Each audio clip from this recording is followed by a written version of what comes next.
Olá, meus irmãos, que a paz do Senhor seja com todos.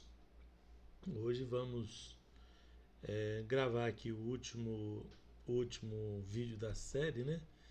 Da série Celebração da Ceia com Pão e Vinho. Na verdade, todos os outros que a gente viu foi para chegar nesse, né? Para terminar aqui dessa forma. Primeiro, vamos ver com relação ao nome, né? O nome dado, vou colocar os textos aqui, os versículos, irmãos, nos acompanhar, tá?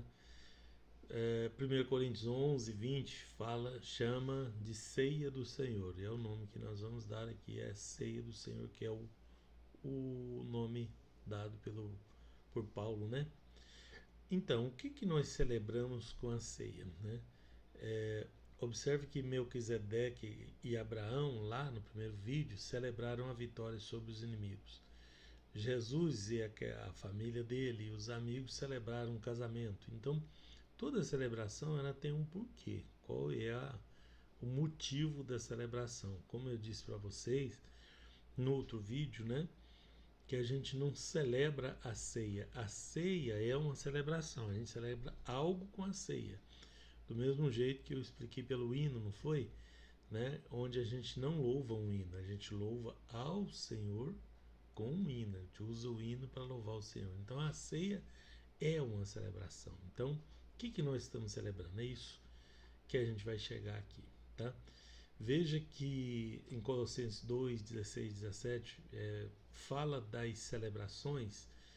Aqui está juntando, né, aqui no Novo Testamento, mas está falando acerca das celebrações lá do Velho Testamento. Olha, Colossenses 2, 16, 17. Portanto, ninguém vos julgue pelo comer ou pelo beber, ou por causa dos dias de festa, ou da lua nova, ou dos sábados. Isso aqui são todas aquelas celebrações que eu já falei para vocês lá atrás, né? Que são sombras de coisas futuras, mas o corpo é de Cristo. Então, todas aquelas celebrações apontavam para essas celebrações aqui, tá? O cumprimento estava nessas celebrações aqui, tá? Bom, acontece que Jesus deu um novo significado, uma nova maneira para aqueles elementos tradicionais das celebrações, principalmente o pão e o vinho, né? Onde o pão, né, que vem acompanhando as celebrações, como eu provei para vocês, desde Melquisedeque, antes da lei, tá? Representa o corpo de Cristo, né, que foi entregue, foi partido por nós. Então, aquele pão que eles estavam celebrando lá já apontava para o Messias, para o Salvador, para a obra perfeita, para o que ele tinha que fazer, né? Lucas 22:19 diz assim: isso é meu corpo, que por vós é dado, fazer isso em memória de mim. Então, quando celebramos, quando comemos o pão na celebração, participamos dele, sabendo que ele representa o corpo de Cristo, né? E que o vinho representa o sangue. Isso acho que os evangélicos quase todos já sabem, né? Que esse vinho sela a nova aliança, né, para a remissão dos pecados. Jesus disse em Lucas também, estou usando o texto de Lucas, mas tem mais, né? Tem de Coríntios, tá? Este cálice é a nova aliança do meu sangue que é derramado por vós. Então aí essa nova significação que Jesus deu para o pão e o vinho, que é o cumprimento de todas aquelas outras. Não é que essa aqui é nova com relação às outras, aquelas já apontavam para essa aqui. É isso que precisa ficar claro, tá? Bom, agora vamos uma janela mais completa sobre o que essa celebração representa, né? Segundo as Escrituras, especialmente lá em 1 Coríntios, né, capítulo 11, da ceia, né, do 23 ao 26, essa ceia possui 4 dimensões, né? Primeiro é a do passado, em memória, né? Uma retrospectiva.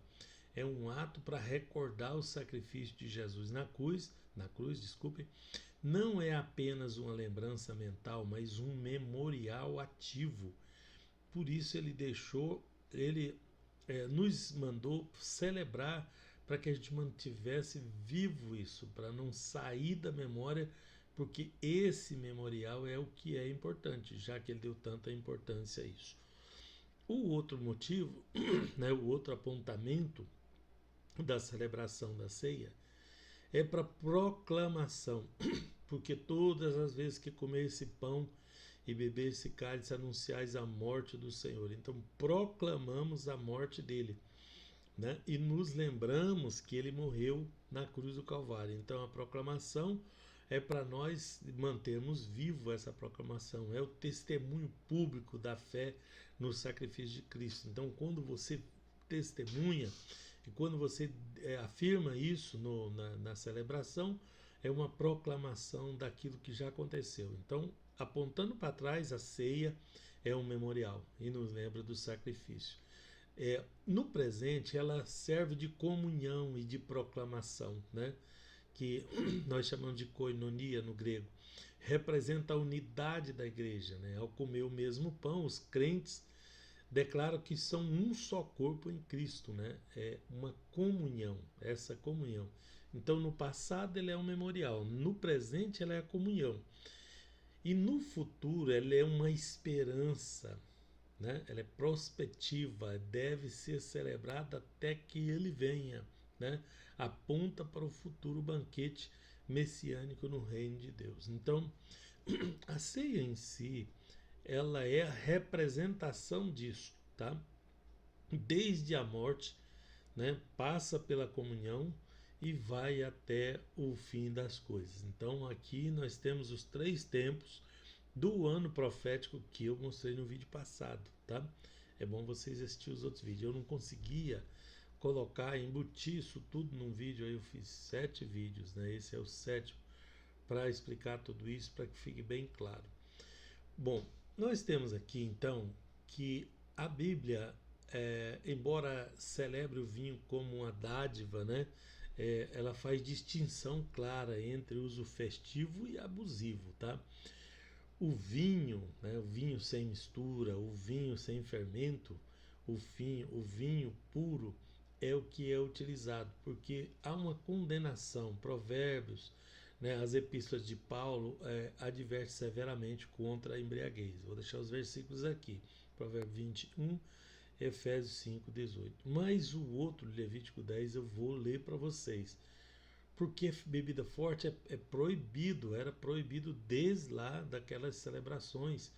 E tem, é claro, motivo para isso, né? Levítico 10, 9 fala: não bebereis vinho, nem bebida forte, nem tu, nem teus filhos contigo, quando entrares na tenda da congregação, para que não morrais. Estatuto perpétuo será isso entre as vossas gerações. Então, há uma proibição de fazer essas celebrações com bebida forte, nem vinho, nem outra bebida forte qualquer, tá?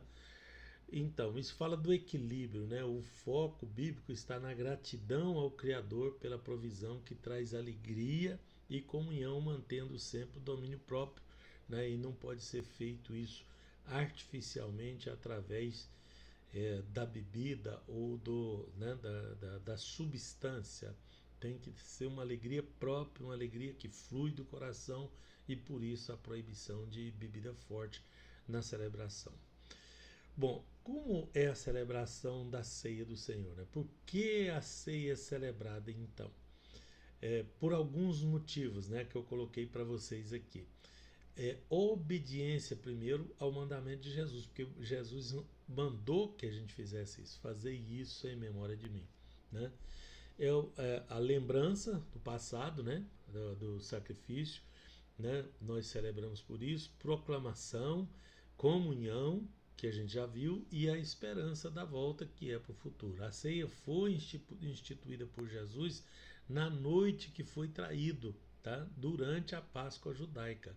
Aconteceu na Páscoa, porque a Páscoa é o início do ano profético, aí acerca da celebração, dessa celebração que vai da Páscoa até o milênio, né? Como eu mostrei para vocês nos outros vídeos. Mas o ponto central, né, dessa celebração é que Jesus transformou a ceia pascal Até os judeus até hoje não chamam a Páscoa de Páscoa, né?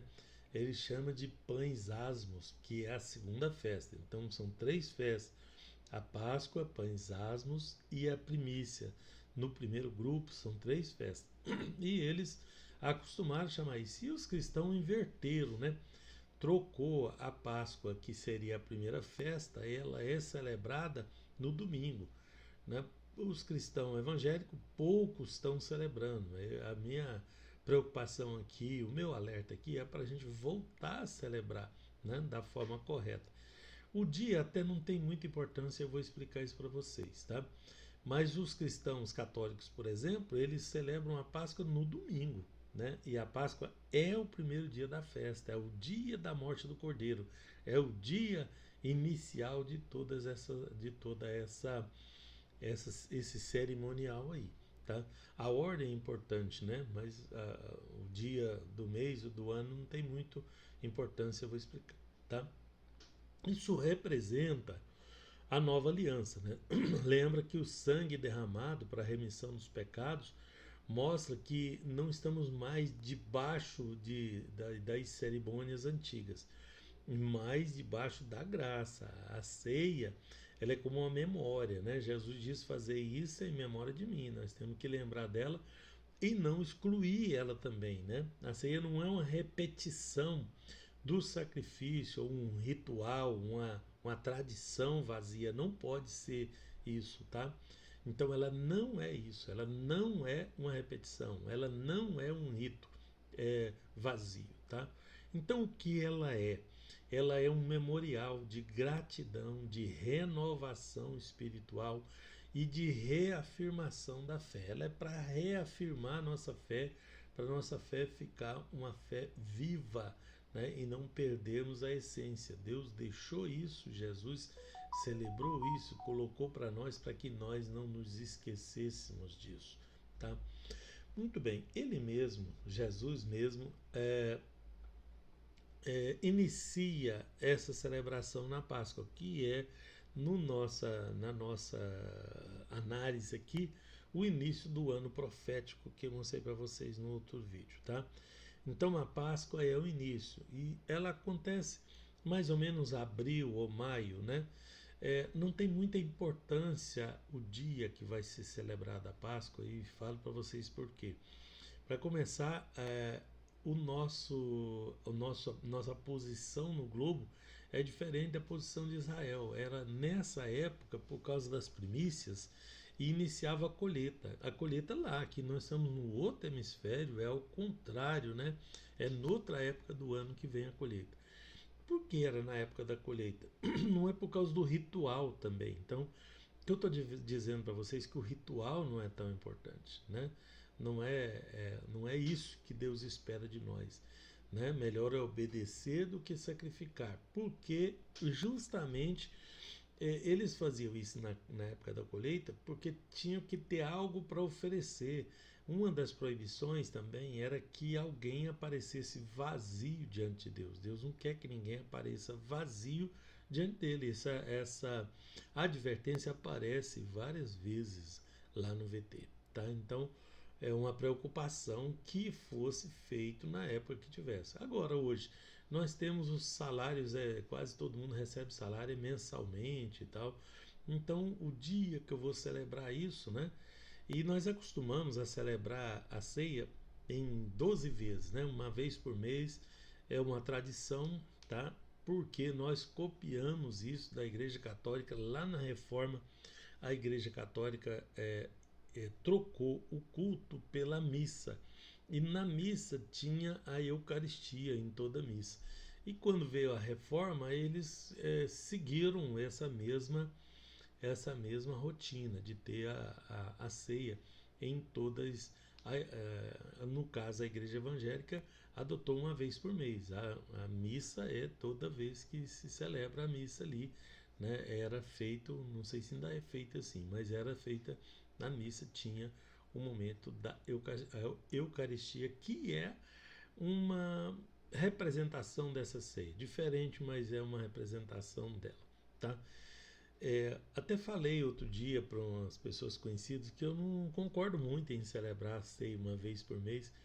Nossa, ficaram todo mundo escandalizado. Aí eu não dava conta de explicar isso aqui tudo numa pequena conversa, então deixa eu explicar para vocês hoje. Agora que vocês já viram como é que funciona, a ceia, por exemplo, nós temos a Páscoa, pães asmos e primícias. Devia ser a ceia 3 vezes seguida, né? 3 dias seguidos, como era a festa lá, porque a ordem de Deus era para eles reunir 3 vezes por ano, né? E nessas 3 vezes bem definida, né? Uma no começo do ano, outra mais 50 dias depois e a outra lá mais no final do ano, no mês de setembro. E então o ano profético ficava completo com essas 3 grandes festas.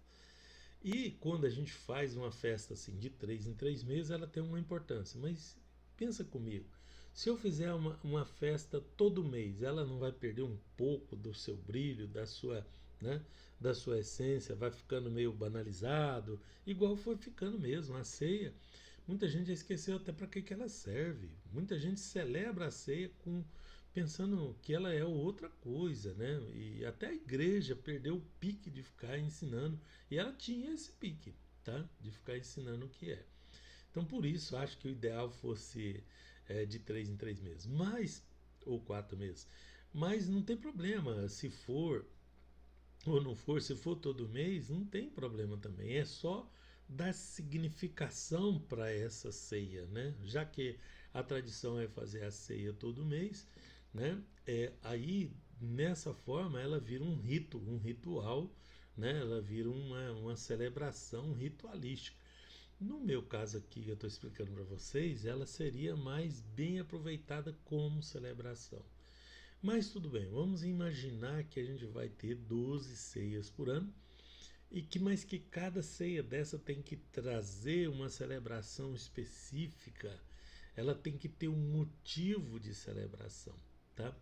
Então, em abril e maio, vamos supor a ceia de abril, a ceia de maio, nós vamos celebrar a Páscoa, né? No caso, a Páscoa é em abril, nesse ano vai ser no dia 5, né, de abril, e aquela Páscoa católica, mas que para nós é irrelevante essa data. Tá? Eu digo para vocês que não importa. Né? Eu posso fazer 2 ceias celebrando a Páscoa, né? Mas é importante que eu celebre toda a obra redentora, porque não é só a Páscoa. Né?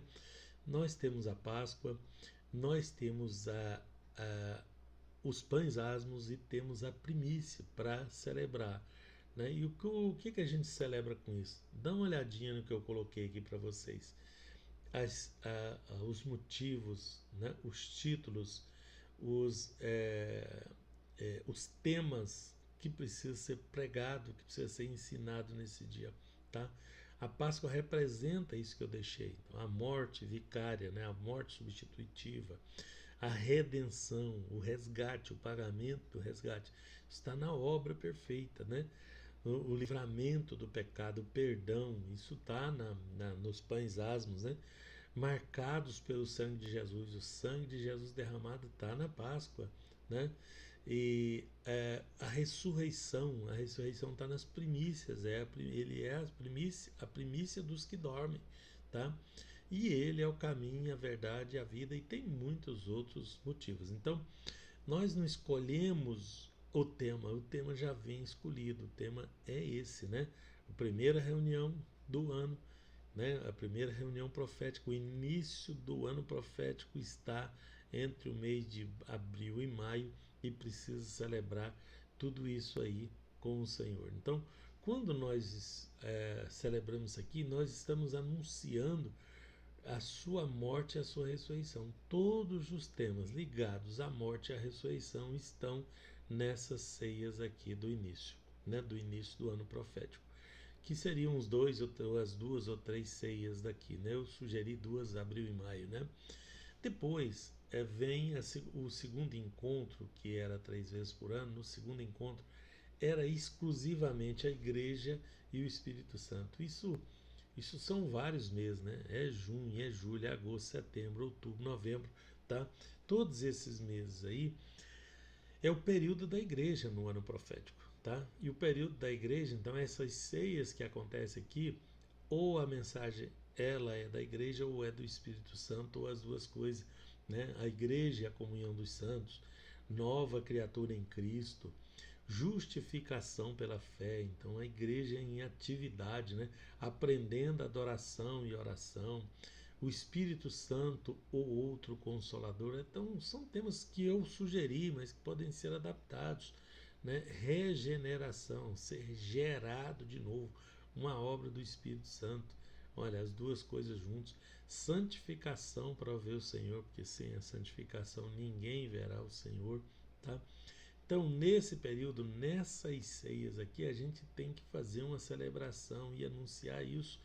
Então, vai na sua cabeça aí e lembra quantas vezes nós celebramos e fazemos e celebramos com ceia a obra perfeita lá, da morte e ressurreição.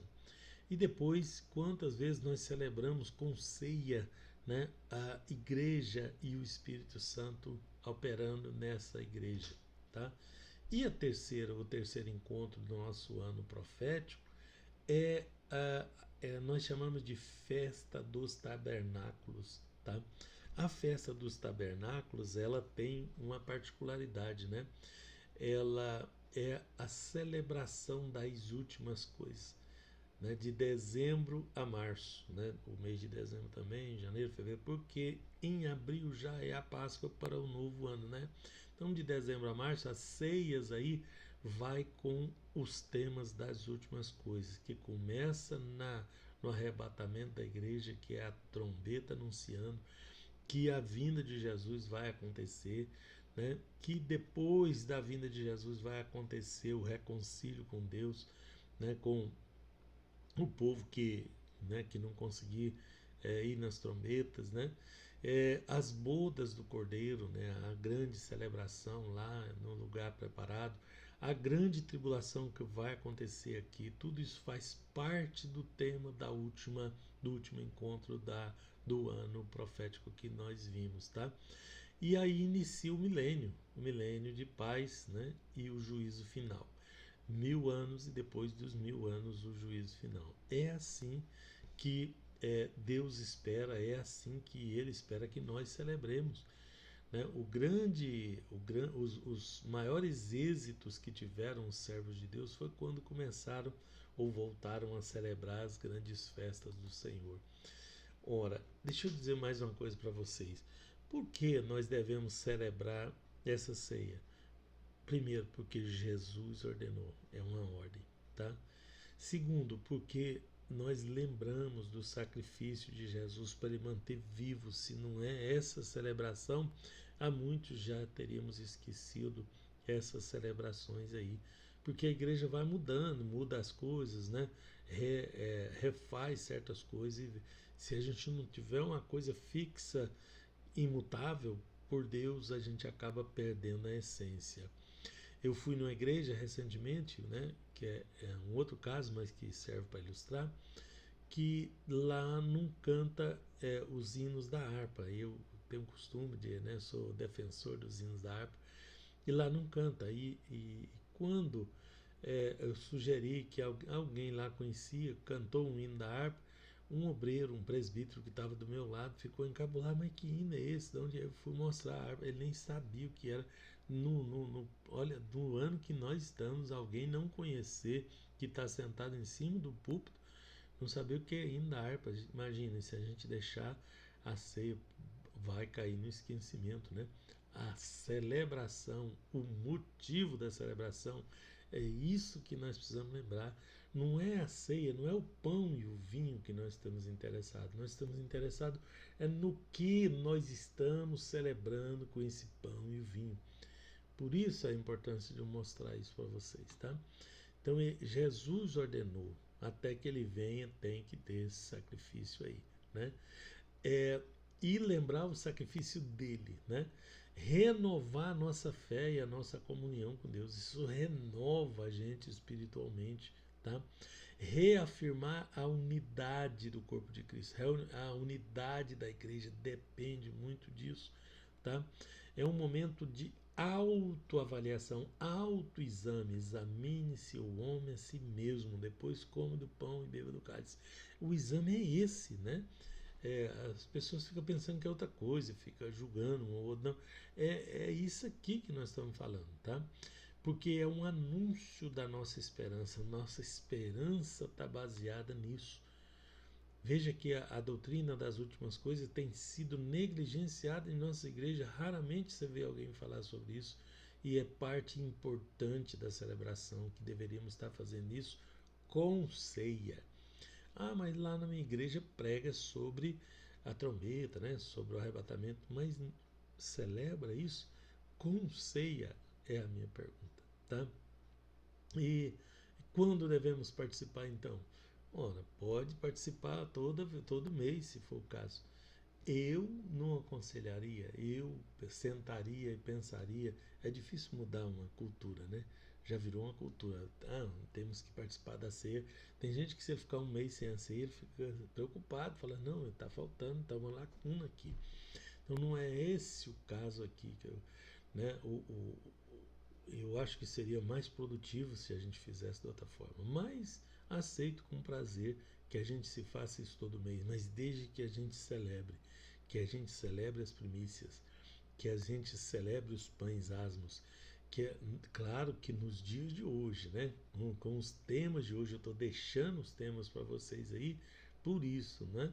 Não é voltar lá para a lei e fazer as celebrações da forma da lei, é atualizar elas, porque elas apontavam para isso e nós não estamos fazendo o apontamento aqui, nós só estamos lembrando delas e não, aquilo lá já caiu, já acabou, já passou de hora, tá? Então que nós possamos aprender a celebrar a ceia, celebrar o Senhor, celebre o Senhor com o seu pão e vinho, celebre o Senhor com as suas ofertas, os seus dízimos, celebre o Senhor, apresente-se ao Senhor com festa, com alegria festiva, tá bom? Deus abençoe a todos, obrigado por participar desses vídeos todos aí. Compartilhe aí, né? Vamos ver se a gente consegue levar mais pessoas. Deus abençoe, em nome de Jesus.